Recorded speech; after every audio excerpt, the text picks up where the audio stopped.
야담과 옛날 이야기 가득한 백세야담. 정말 재밌어요. 저처럼 구독과 좋아요 잊지 말고 꼭 눌러주세요. 한양에서 멀리 떨어진 강호의 끝자락. 산속 깊은 곳에 암자가 하나 있었습니다. 절이라고 하기에는 민망할 만큼 아주 초라하였지요. 그곳에는 선승 한 명이 묵묵히 부처님의 가르침을 받고 있었습니다. 속세와 인연을 끊고 살아간 지가 벌써 10년이 지났답니다. 스님의 진짜 이름은 박가. 몰락한 양반댁의 머슴으로 살다가 갑작스러운 연유로 암자로 왔다고 전해졌습니다. 박가는 아무 말을 안 하고 있지만 양반댁 아씨와 야반도주를 했다가 들켰다는 소문이 돌았습니다. 불경을 하는 스님으로서는 있을 수 없는 일이었지요. 하지만 큰 스님은 10년 동안 박가에게 아무것도 묻지 않았습니다. 박가는 그저 묵묵히 부처님의 가르침을 받고 살아왔습니다. 그러던 어느 날이었습니다. 시장에 들렀다 산을 오르는 길에 이상한 신음소리가 들리는 것이었습니다. 소리를 따라가다 보니 웬 젊은 여인이 쓰러져 있는 것이 아니겠어요. 박가는 너무 놀라 쓰러진 여인을 살펴보았습니다. 여종으로 보이는데 일단 너무 추워 보였지요. 박가는 하는 수 없이 옷을 벗어 여종을 덮어주었습니다. 이대로 갔다가는 여종이 얼어 죽을 것은 자명한 것이었지요. 박가는 얼른 여종을 업어서 가까운 동굴로 들어갔습니다. 따스한 체온을 주었더니 벌벌 떨던 여인이 어느새 새근새근 잠을 자는 것이었습니다. 그렇게 스님의 아슬아슬한 하룻밤이 지났답니다. 다음 날 아침에 스님은 그대로 저고리를 입은 채 암자로 돌아왔습니다. 여종 옆에는 비상으로 가져갔던 약주머니를 남겨두고 왔습니다. 여인의 머리에 흐르는 피와 상처는 잘 소독하고 치료하였지요. 큰 스님은 깜짝 놀랐습니다. 박가야, 무슨 연유로 저고리만 입고 돌아왔느냐? 승복은 어디다 두고 왔느냐? 오는 길에 웬 여인이 쓰러져 있었습니다, 스님. 도저히 외면할 수가 없어서 제 승복을 벗어서 입혀주고 왔습니다. 사연을 들은 큰 스님은 고개를 끄덕였습니다. 그래서 하룻밤을 지내고 온 게로구나. 그 여인에게 감사 인사는 받았느냐? 감사 인사가 굳이 필요하겠습니까, 스님? 그 여인이 목숨을 구했으면 그것으로 족하지요. 그렇게 박가는 묵묵히 다시 부처님의 가르침을 받았습니다. 그러던 어느 날 멀끔한 차림의 여인이 암자를 찾았습니다. 이 깊은 산속까지 찾아오는 여인은 처음이었지요. 젊은 스님들은 아름다운 미모의 여인이 나타나니 당황할 수밖에 없었습니다. 이 스님들은 박가에 대한 확인되지 않은 소문으로 자기들끼리 킥킥대곤 하였습니다. 그런데 이 여인이 두리번거리더니 박가 앞에 서는 것이 아니겠어요.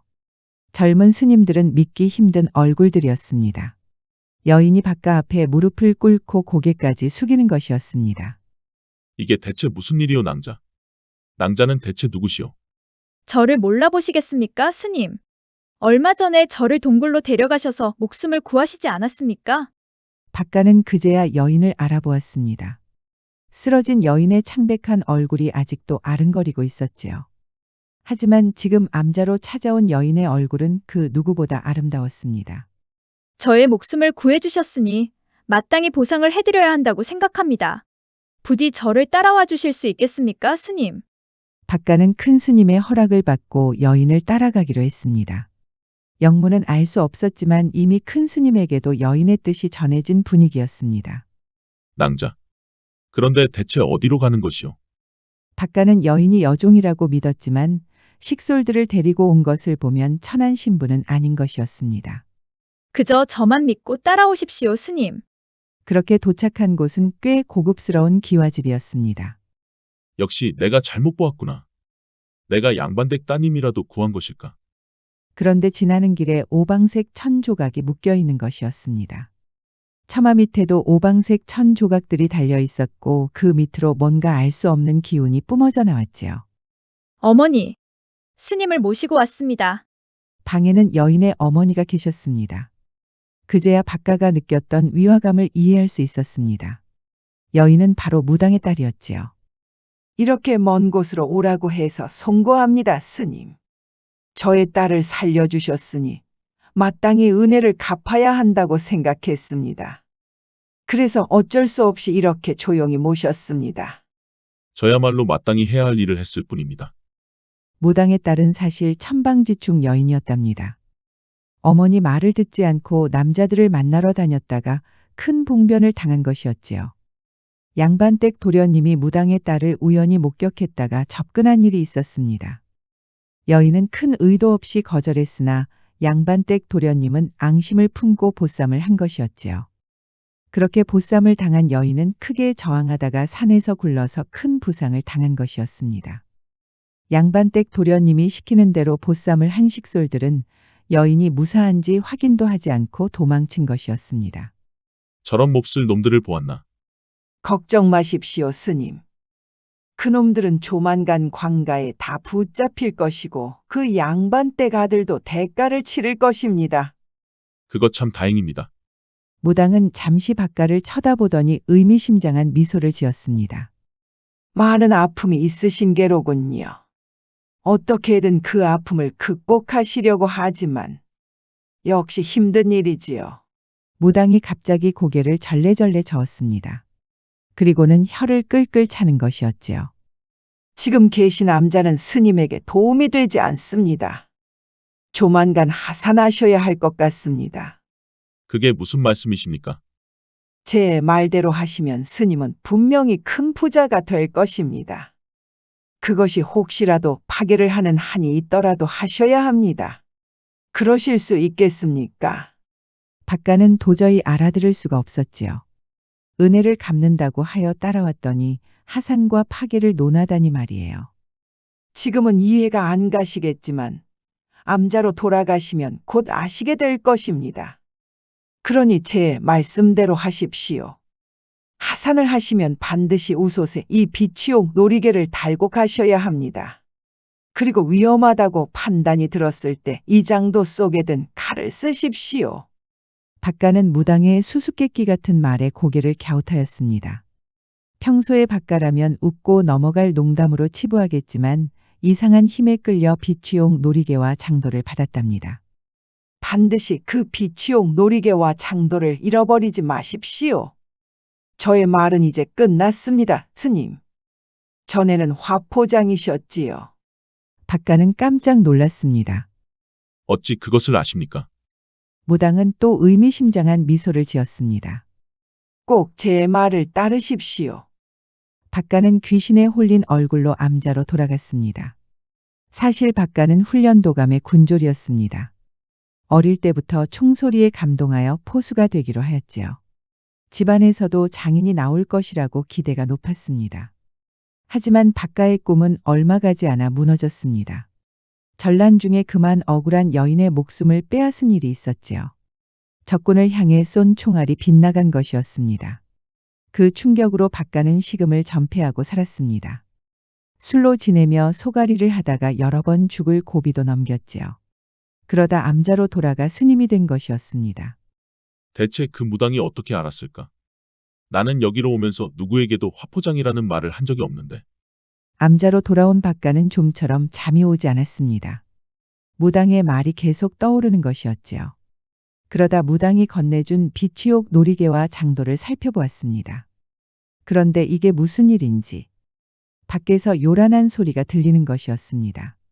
밖을 나가보니 웬 험상궂은 사내가 행패를 부리는 것이었습니다. 박가는 화들짝 놀랐습니다.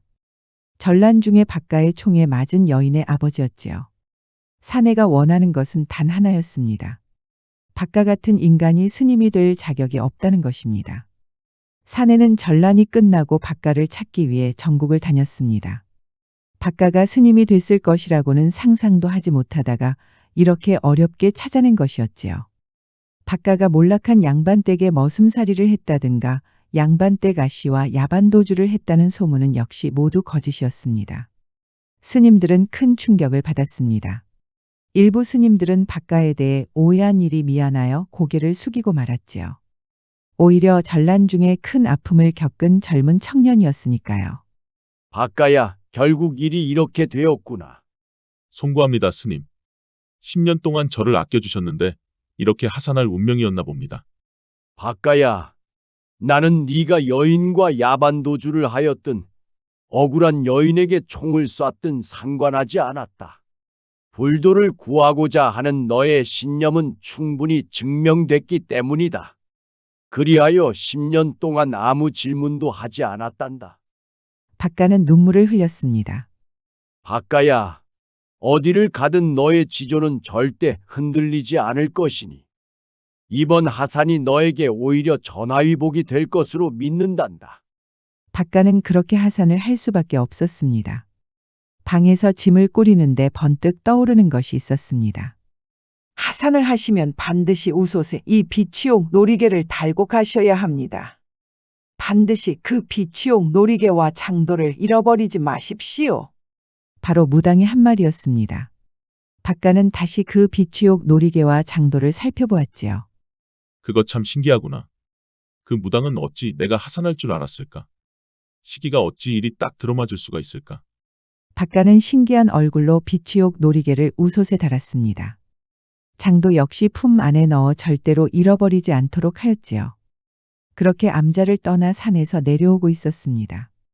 10년 만에 속세로 돌아오니 감회가 새로웠지요. 갈 곳이 없던 박가는 마침 허기가 지던 터라 주막에 들렀습니다. 아이고, 이렇게 스님이 내려오신 건 참 오랜만이구려. 무슨 연유로 이 시간에 스님이 이런 주막까지 오셨을까? 박가는 이제 모든 것을 내려놓았지요. 이제 스님도 아니니 편하게 말을 하려고 하는 그때 갑자기 아기의 울음소리가 들리는 것이었습니다. 아이 엄마는 얼른 박가에게 다가오는 것이었습니다. 아이가 병이 들었으니 고통을 멈추게 해달라는 것이었습니다. 박가는 난감하였지요. 이제 스님도 아닌데 염주라도 굴리면 사기꾼으로 오해를 받을 수도 있으니까요. 하지만 아이 엄마가 워낙 간절한 것이었습니다. 그리하여 어쩔 수 없이 염주를 굴렸지요. 아이 엄마는 그제야 안심하고 눈물을 흘렸습니다. 신기하게도 아기가 뚝 울음을 그치는 것이었습니다. 아기가 유독 염주 소리를 좋아하고 있었지요. 아이고, 우리 스님. 바쁜 와중에 이렇게 저희 가슴을 적시는구려. 이리 앉으시오. 내가 인심 써서 고기와 막걸리 그냥 드릴 터이니. 박가는 만류하면서도 고기와 먹거리 앞에서 웃음이 떠나지 않았습니다. 이제 나도 입 하나 더는 사내일 뿐인데. 체념하듯 막걸리를 마시고 있는데 갑자기 험상궂은 사내가 박가 앞에 앉았습니다. 아까 염주 굴리는 것은 잘 보았소, 스님. 보아하니 하산하신 것 같은데. 혹시 암자에서 무슨 문제라도 일으켰소? 그것이 왜 궁금하오? 다른 게 아니고 내일 아침이면 중국 사신당과 함께 떠날 예정이라오. 관가에서 하는 말이 마음을 다독여줄 스님이 한 명 필요하다고 하여 말이오.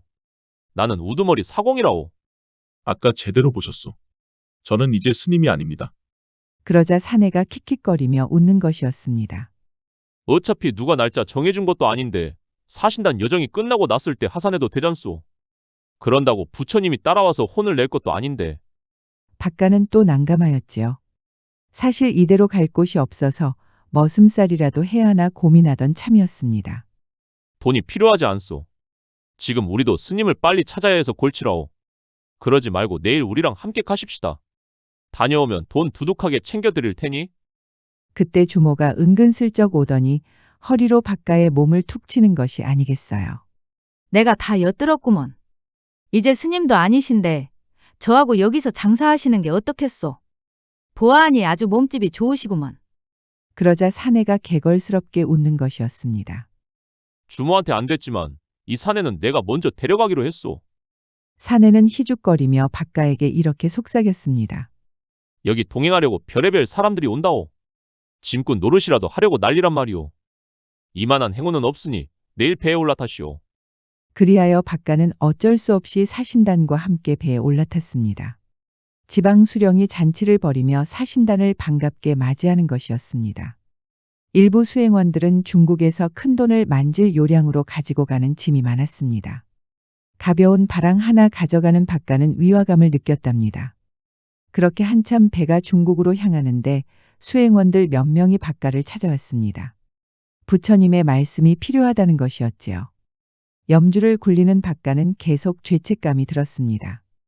중국을 다녀온 이후에 스님을 그만두면 된다고 하지만 양심이 찔리는 것은 어쩔 수가 없었지요. 그런데 수행원들 뒤로 식솔들이 수군거리기 시작했습니다. 박가는 갑자기 심장이 내려앉은 것처럼 철렁하였습니다. 혹시라도 이들 중에 박가가 하산했다는 것을 알고 있는 사람이 있었을까요? 결국 우려했던 일이 터졌습니다. 웬 사내 한 명이 다가와서 이렇게 말하는 것이었습니다. 혹시 이 스님은 하산하신 분 아니신가? 전에 사내가 행패를 부려서 하산했다는 스님이 계셨다고 했는데. 박가에게 위로를 받은 수행원들은 발끈하였습니다. 박가가 하산했다고 하면 사기당한 것이나 마찬가지였으니까요. 그러다가 그만 싸움이 일어났습니다. 박가를 의심하는 사람들과 모함하지 말라는 사람들 사이에서 충돌이 일어난 것이었지요. 이제 그만들 하시지요. 저는 하산한 것이 맞습니다. 순간 배의 분위기는 싸늘해졌습니다. 다들 박가를 노려보고 있었지요. 그리고 이런 소리가 들렸습니다. 중놈이 하산을 했으면 그것도 업보가 아니던가. 그때부터 사람들은 박가를 못마땅히 여기는 것이었습니다. 스님이 아니라고 하니 더는 위로를 받을 필요도 없는 것이었지요. 주위에서 아픈 사람이 나오면 그것이 박가의 탓이라는 말도 돌았습니다. 박가는 새삼 각박한 세상이 원망스러웠답니다. 그러던 어느 날이었습니다.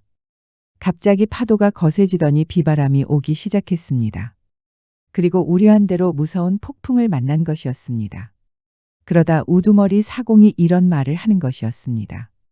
우리들 가운데 필시 불길한 사람이 있는 것이 분명합니다. 이런 위험이 닥치면 위아래를 막론하고 입은 옷을 벗어서 그게 누군지 가려내야 합니다. 모두 우솥 한 가지씩 벗어서 바닷속에 던지시지요. 정상인이라면 당연히 옷이 바다 위에 뜰 것이고 불길한 사람이라면 옷이 가라앉을 것입니다.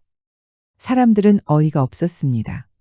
가벼운 옷이 물 위에 뜨는 건 너무나 당연한 이치니까요. 박가는 우두머리 사공의 말대로 웃옷을 벗었습니다. 사람들이 한 가지씩 던진 옷들은 자연스럽게 바닷물 위에 뜨는 것이었습니다. 그리고 박가도 웃옷을 던졌지요. 그때 박가는 아차하였습니다. 웃옷에 걸어둔 비취옥 놀이개가 뒤늦게 생각이 난 것이었습니다. 그 무거운 비취옥 놀이개가 걸려 있으니 당연히 웃옷은 가라앉을 수밖에 없겠지요. 박가는 식은땀이 흘렀습니다. 박가의 웃옷이 바닷물 밑으로 가라앉은 것이었습니다. 사람들은 기겁하였습니다. 역시 저놈 때문에 이 배가 부정을 타는 것이었어. 안 그래요? 다들 입이 있으면 말 좀 해보시오. 박가는 크게 당황하였지만 침착하게 해명하려고 했습니다. 내 말 들어보시오. 내 웃옷에는 비치용 놀이개가 걸려 있었소. 던지기 전에 그것을 확인하지 못한 것이오. 하지만 이미 박가에 대해 품은 감정은 쉽게 사라지지 않았습니다. 다들 박가를 거짓말쟁이라고 조롱하는 것이었습니다. 이미 하산했다는 말을 숨겼으니 박가의 말을 누구도 믿으려고 하지 않았습니다. 그 중에 우두머리 사공만이 박가를 애처롭게 바라보고 있었습니다. 박가를 억지로 데리고 온 사람이 우두머리 사공이었으니까요. 한 사람 때문에 우리 모두가 수장을 당할 수는 없는 노릇이오. 저 스님을 당장 물속으로 던져야 우리 모두 목숨을 구할 수 있소. 박가는 갑자기 몸이 움츠러들었습니다. 말이 끝나기가 무섭게 사람들이 당장이라도 박가를 끌어낼 기세였습니다. 그때 우두머리 사공 눈에 무엇인가 들어왔습니다. 다들 박가를 끌어내려고 난리를 치고 있을 때 우두머리 사공이 다시 사람들의 이목을 끌었습니다. 저기 섬 하나가 보이는구려. 중국을 여러 번 다녀봤지만 여기에 섬이 있는 것은 처음 봤소이다. 우리 모두 목숨을 잃을 수는 없지만 그렇다고 저 스님을 낭떠러지로 떠밀 이유도 없지 않겠소. 그러니 스님을 저 섬에 두고 떠납시다. 우두머리 사공이 박가를 살릴 만한 묘안을 겨우 찾아낸 것이었습니다. 박가는 죽을 위기를 모면한 셈이었지요. 그리하여 박가는 섬에 홀로 남게 됐습니다. 우두머리 사공은 조용히 박가 옆으로 와서 속삭였습니다. 내가 곧 데리러 올 터이니 기다리고 계시오. 우두머리 사공은 식량과 옷가지 등 필수품을 던져주었습니다. 그렇게 겉으로는 박가에게 모질게 구는 것처럼 행동한 것이었지요. 박가는 안심하는 사람들의 표정이 너무나 야속한 것이었습니다. 그렇게 박가는 조개와 소라를 줍고 개구리나 메뚜기를 잡아서 허기를 채웠습니다. 이 외딴 섬에서 송장 신세를 질 것이라고는 상상도 못하였지요. 그러니 비취용 놀이개를 줬던 무당이 원망스러울 수밖에 없었습니다. 박가의 품에는 여전히 장도가 있었습니다. 화가 난 박가는 그 장도를 바닷속으로 던지려다 꼭 참았습니다. 비취용 놀이개 때문에 이 꼴이 됐지만 장도는 이상하게 손에서 떠나지 않는 것이었습니다. 은혜를 갚는다고 하더니 이게 대체 무슨 날벼락이란 말인가? 설마 그 무당이 날 죽이려고 작정이라도 한 것인가? 그래도 그렇지. 나를 구해줬는데 어찌 이런 짓을 한단 말인가? 일주일이 지나고 박가도 어느새 이 외딴 섬에서 적응을 마칠 때였습니다. 주변에 있는 돌을 모아서 바람막이를 만들고 마른 풀과 짚을 이용해 움막을 지어 자고 있었답니다. 해가 떨어지면 외딴 섬이 너무나 고요하여 더 긴장이 됐습니다. 특히 밤만 되면 뭔가 쿵쿵거리는 소리가 들려서 너무 무서운 것이었습니다. 그런데 갑자기 이게 무슨 소리인지 저벅저벅 누군가 다가오고 있었습니다. 박가는 제발 이게 꿈이길 빌었습니다. 일주일 동안 지내면서 사람의 기척은 전혀 느끼지 못했으니까요. 게다가 이런 섬에 누군가 살고 있다는 것은 말이 안 되는 것이었습니다. 그런데 이게 대체 무슨 소리인지 박가는 벌벌 떨면서 눈을 떴습니다. 그리고는 품 안에 있던 장도를 꺼냈지요. 그나마 다행히 박가에게 가진 무기라고는 장도밖에 없었습니다. 박가는 움막 밖으로 나와 조심히 고개를 내밀었답니다. 그런데 이게 무슨 일인지 박가 앞에 웬 여인이 있는 것이 아니겠어요. 이런 외딴 섬에 사람이 있다는 것도 놀라운데 그것도 대단한 미모의 여인이 있는 것이었습니다. 여인의 이름은 단심. 아버지가 억울하게 영모에 연루되어 멸문당한 집안의 딸이었습니다. 단심과 두 자매만이 살아남아서 이 섬에 들어왔지요. 친척이 사는 마을에 갔다가 풍년을 위한 인신공양에 쓰일 위험도 처했습니다. 마을 어른들의 도움으로 밤에 배를 타고 탈출하였지요. 그러다 이 외딴 섬에 정착한 것입니다. 박가는 눈으로 보고도 믿을 수가 없었습니다. 단심과 두 자매는 선녀처럼 너무나 아름다운 것이었습니다. 멸문당한 집안의 딸이라고 하니 더 믿기기 힘들었지요. 단심도 박가의 사연을 듣고 눈물을 흘렸습니다. 도련님께서도 산전수전을 겪고 이 섬에 오셨군요.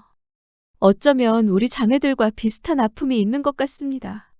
대체 이 외딴 섬에 얼마나 계신게요? 벌써 수년이 지난 것 같습니다. 멸문당한 집안이니 어느 누구도 우리를 찾지도 않습니다. 아예 여기서 정착하는 것이 낫겠지요. 그런데 밤에는 정말 무서워서 돌아다닐 수가 없습니다. 아무래도 밤은 어두우니 말이요. 그런 것이 아니오라. 실은 이 외딴 섬에는 아주 무서운 것이 있습니다. 박가는 단심이와 자매들을 따라 그녀들이 사는 초가집으로 갔습니다. 지금까지 외딴 섬에 살면서 이렇게 중앙 깊은 곳으로 간 적은 없었습니다. 사실 밤마다 들려오는 쿵쿵거리는 소리가 무서워서 꼼짝도 하지 못한 것이었지요. 이곳은 저희 남매가 힘겹게 지어서 만든 집입니다. 다행히 그 요망한 것이 여기까지 쳐들어오지는 않습니다. 요망한 것이라고 하였소. 그렇습니다. 실은 우리 자매는 이곳 외딴 섬에 온 이후로 고기 맛을 보지 못했습니다. 그 요망한 것이 짐승들을 닥치는 대로 잡아가니까요. 대체 그 요망한 것이 무엇인데 그러는 것이요? 제가 설명할 수는 없고 그냥 두 눈으로 직접 보시는 게 나을 것 같습니다. 그리하여 박가는 세 자매와 함께 초가집에서 지내기로 하였습니다. 그리고 밤이 될 때까지 기다렸지요. 그런데 이게 무슨 일인지 지진이라도 난 것처럼 지면이 크게 흔들리는 것이었습니다. 단심이는 박가를 데리고 밖으로 나왔습니다. 눈앞에 펼쳐진 장면은 도저히 믿기기 힘들었습니다. 큰 이무기가 나와서 짐승들을 닥치는 대로 잡아가는 것이었습니다. 이무기가 지나갈 때마다 도랑이 크게 생길 정도였답니다. 저기 보시면 바위굴이 하나 있습니다. 이무기가 그곳에서 살고 있는 것 같습니다. 저희 자매는 너무 무서워서 근처에 가지도 못하였지요. 그런데 다행히 아직 저희를 발견하지 못한 것 같습니다. 그저 짐승에게만 관심이 있는 것 같습니다. 하지만 저 이무기가 언젠가는 낭자들을 발견할 것이오. 이대로 가면 위험하오. 어쩌겠습니까? 저희에게 날카로운 무기 같은 것도 없습니다. 칼이 있더라도 저 큰 이무기와 어찌 상대할 수 있겠습니까? 그때 박가 머릿속에 스친 것이 하나 있었습니다. 바로 무당이 건네줬던 장도였지요. 박가는 장도를 꺼내 그 안에 있는 칼을 뽑았습니다. 그러자 단심이와 자매들이 깜짝 놀라는 것이었습니다. 박가는 얼른 자매들과 함께 대나무를 모아서 예리하게 깎았습니다. 자매들이 열심히 대나무를 모아왔고 박가는 바로바로 대나무를 장창 형태로 깎는 것이었습니다. 초가집에 다행히 스님이 입는 옷도 있었지요. 도련님 계획대로 이무기가 지나는 길 여기저기에 대나무를 설치해 놓았습니다. 이무기가 함정에 걸릴까요? 박가는 확신할 근거는 없었지만 무당이 건넨 장도의 행운이 깃들었다고 믿었지요. 도련님, 이제 자야 할 시간입니다. 우리 자매 곁을 지켜주시겠습니까? 낭자들을 지켜드리는 건 당연하죠. 박가는 얼굴이 빨개졌습니다. 이렇게 아름다운 여인들과 하룻밤을 지낼 일은 평생 없을 줄 알았지요. 도련님, 저희는 그동안 너무 외로웠답니다.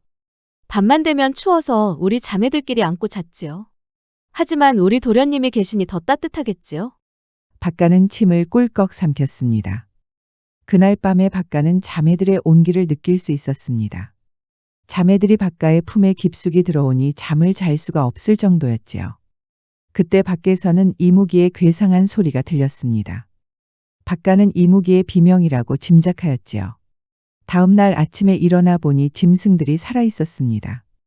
자매들은 눈물을 흘리며 기뻐하였습니다. 성공입니다, 도련님.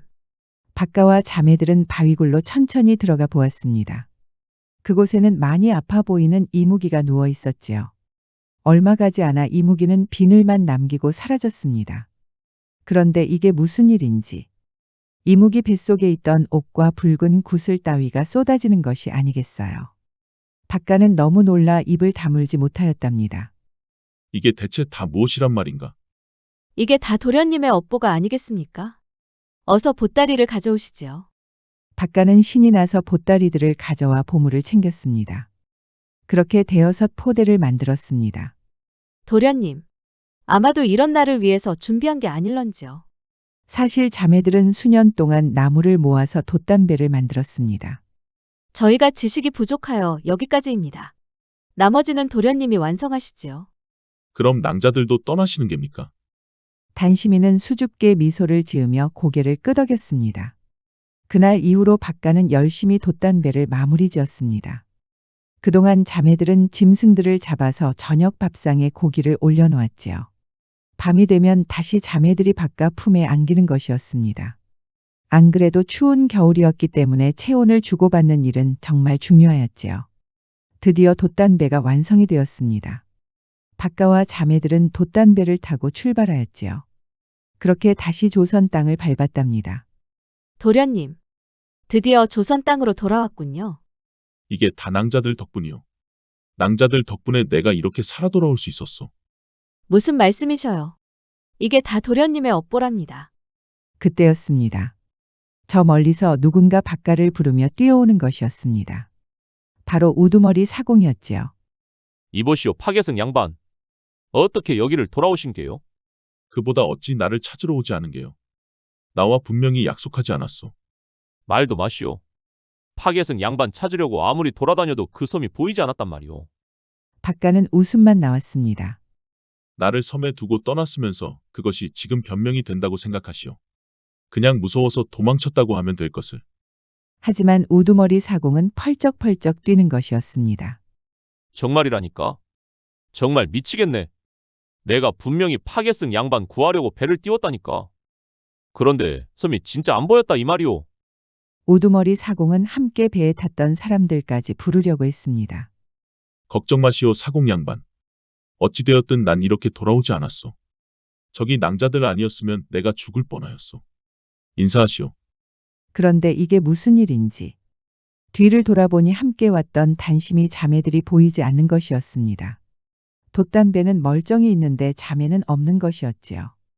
박가는 단심이와 자매들을 찾았지만 도통 보이지 않는 것이었습니다.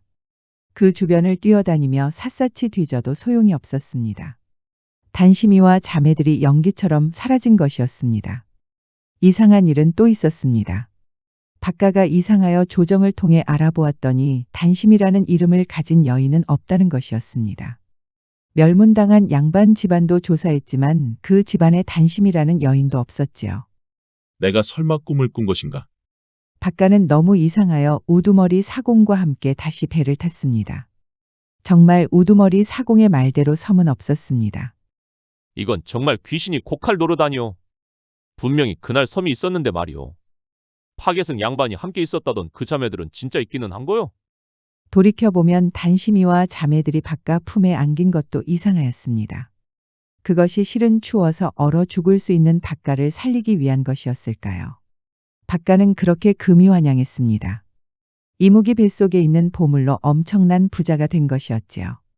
하지만 바깥은 검소한 삶을 살기로 했습니다. 먼저 자신이 쏜 총에 희생을 당한 여인의 집안에 큰 보상을 하였습니다. 평생 먹고 살 수 있는 돈과 땅도 넘겨주었지요. 바깥의 이야기는 임금에게도 전해졌습니다. 전란으로 인해 피해를 입은 백성에게 보상을 하였다니 임금에게도 큰 감동을 준 것이었습니다. 안 그래도 전란으로 인해 보상을 할 길이 막막했던 터에 정말 감격할 이야기가 전해졌구나. 박가는 비록 파괴승이지만 10년 동안 암자에서 묵묵히 부처님의 가르침을 받은 사람이니라. 암자에서 많은 공부를 하였으니 글과 경전, 필사에도 익숙하고 능할 것이니라. 그리하여 박가에게 교서관 도사에 임하겠느니라. 박가는 이제 조선시대에서 문서 정리와 편찬, 감독 역할까지 하는 큰 직책을 맡은 것이었습니다. 회과천선이라는 말이 있지요. 잘못을 뉘우치고 착한 일을 하는 것을 말합니다. 박가는 자신의 잘못에 대한 대가로 10년을 암자에 있었습니다. 한 번 먹은 마음이 흔들리지 아니하는 불효불굴의 다짐이었지요. 지금까지 백세야담 7번째 이야기였습니다. 백세야담 많이 사랑해 주세요. 구독과 좋아요, 알림 설정도 잊지 마시고 꼭 눌러주세요. 애정이 담긴 댓글도 많이 부탁드립니다. 야담과 옛날 이야기 가득한 백세야담 어떠셨나요? 앞으로도 재밌고 감동적인 이야기가 가득하니 많이 기대해 주세요.